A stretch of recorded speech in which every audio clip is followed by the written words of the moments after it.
Hey there, and welcome to this explainer. I am absolutely thrilled you're here with us today. If you're a focused learner who just wants to cut through all the noise and get straight to a really clear, structured understanding of things, well, you are in exactly the right place. Think of me as your virtual tutor today. We're embarking on this fascinating and honestly very accessible journey into one of the most talked about technologies out there right now. Today, we're diving into Day 35, Introduction to Generative AI. Whether you're looking to upskill, maybe get ready for the workforce, or honestly just satisfy your own curiosity, this session is totally designed to be a beginner-friendly entry point. We're going to take the syllabus, break it all down, and make sure you know exactly what foundational pieces you need to master. So here is our roadmap for Day 35. We'll start with a welcome to generative AI, move into core concepts and terminology, look at real-world industry applications, tackle a hands-on mini-project, and finally wrap up with the session workflow assessment. Okay, kicking things off with Section 1. Welcome to Generative AI, a beginner-friendly introduction. Our primary goal today is pretty straightforward. We want to understand the core concepts and applications. By the time we finish this explainer, the idea isn't just to have you memorizing a bunch of definitions. We want you to actually comprehend the underlying ideas and, crucially, understand how they are applied out there in the real world.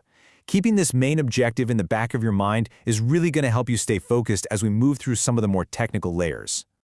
Moving right along to Section 2, Core Concepts and Terminology, Building the Foundation.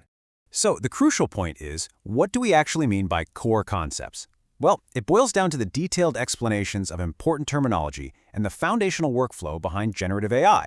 First up, the terminology. You've got to know the basic vocabulary, right? Like what actually is a prompt or a large language model. But just knowing the words doesn't really cut it. You also have to understand the foundational workflow. How do we literally get from typing a simple prompt to getting this beautifully generated output? I know generative AI can kind of feel a bit like magic sometimes, but trust me, it's just really impressive math and structure. Grasping both the what and the how gives you this super sturdy foundation so that whatever you build on top of it is completely stable. And the way we build that knowledge today is through a simple chronological process. Step 1, learn terminology to get your basic vocabulary down. Step 2, understand workflows so you can see how the technology actually operates from start to finish. And Step 3, grasp core concepts by combining the first two. It's just a brilliant logical progression. You really can't skip Step 1 and expect to suddenly succeed at Step 3.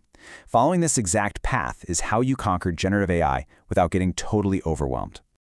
Next up is Section 3, Real-World Industry Applications, AI in Action. Now, theory is fantastic, but as focused learners, we definitely want to know why this actually matters outside of the classroom. And this brilliantly illustrates exactly that. This technology is landing in massive global sectors as we speak. In healthcare, medical AI products are summarizing dense patient histories, so doctors don't have to spend hours just buried in charts.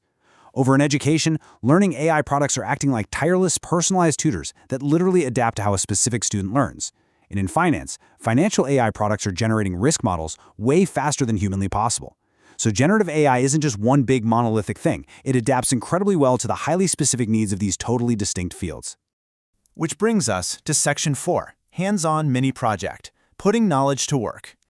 This is where you actually get to roll up your sleeves. The mini-project is a hands-on activity directly related to today's topic. Because it's one thing to just read an article about how an AI learning product works, right? But it is an entirely different ballgame to actually sit down and interact with an AI model yourself based on what you just learned.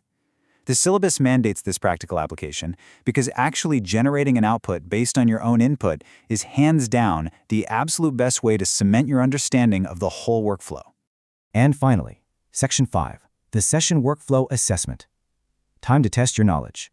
So I have to ask, are you ready for the Viva and placement interview questions? The source material specifically includes these questions, but not to act as some stressful exam. It's really a practical tool to prepare you to sit across from a hiring manager and confidently explain these concepts. Have you absorbed the terminology well enough that you can speak about it professionally? Can you articulate exactly how AI is used in finance or healthcare during a high-stakes interview? Because that is exactly the standard this curriculum is setting for you. Now, what's really interesting about how the day wraps up is this two-part structure. A practice quiz featuring questions to assess your understanding, which gives you that immediate feedback. And then that's followed by a summary, which is a solid recap of the important learning outcomes. By blending practice questions with a structured recap, the curriculum basically ensures that all those foundational blocks we talked about earlier are locked in securely before the session officially ends. We end today with the assignment. The syllabus asks you to complete a practical exercise based on today's concepts.